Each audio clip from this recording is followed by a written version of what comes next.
एक जज साहब ने अपने बेटे का रिश्ता तय किया। एक जज साहब ने अपने बेटे का रिश्ता तय किया। कुछ दिनों के बाद जज साहब होने वाली समधन के घर गए तो देखा कि होने वाली समधन खाना बना रही थी। सभी बच्चे और होने वाली बहू टीवी देख रहे थे। जज साहब ने चाय पी और कुशल जानने के बाद घर वापस चले आए। 1 महीने के बाद जज साहब समधी जी के घर फिर गए तो देखा कि समधन जी झाड़ू लगा रही थी, बच्चे पढ़ रहे थे और होने वाली बहू सो रही थी। जज साहब ने खाना खाया और वहां से चले आए।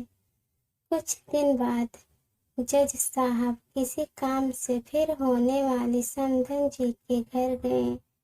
घर में जाकर देखा तो होने वाली समधन बर्तन साफ कर रही थी, बच्चे टीवी देख रहे थे और होने वाली बहू अपने हाथों में नेल पेंट लगा रही थी।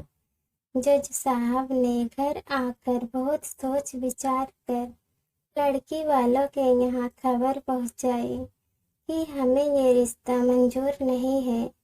कारण पूछने पर जज साहब ने कहा, मैं होने वाली समधन के घर 3 बार गया, लेकिन तीनों बार सिर्फ समधन जी ही घर के काम काज में व्यस्त दिखी।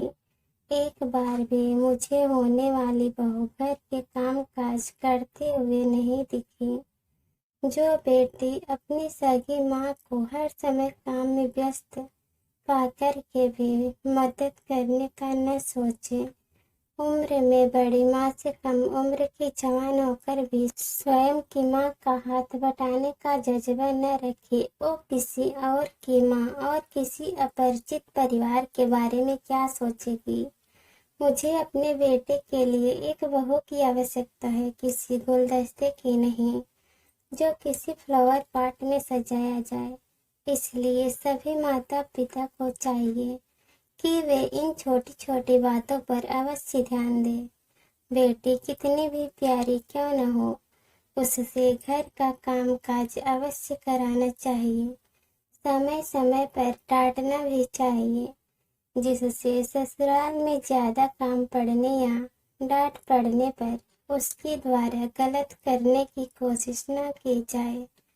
हमारे घर बेटी पैदा होती है, हमारी जिम्मेदारी है बेटी से बहू बनाने की। अगर हमने अपनी जिम्मेदारी ठीक तरह से नहीं निभाई, बेटी में बहू के संस्कार नहीं डाले, तो इसकी सजा बेटी को तो मिलती ही है और माँ बाप को भी मिलती है। जिंदगी भर गालियाँ। हर किसी को सुंदर सुशील बहू चाहिए, लेकिन भाइयों, जब हम अपने बेटियों में एक अच्छी बहू के संस्कार डालेंगे, तभी तो हमें संस्कारी बहू मिलेगी। एक कड़वा सच है, शायद कुछ लोग बर्दाश्त न कर पाए, लेकिन यह सच है कि माँ बाप को भेजते वृद्धा आश्रम में देखकर बेटे को ही लोग कोसते हैं, लेकिन एक ऐसे भूल जाते हैं कि उन्हें वहां भेजने में किसी की बेटी का भी अहम रोल होता है। वरना बेटे अपने माँ बाप को शादी के पहले वृद्धा आश्रम क्यों नहीं भेजते।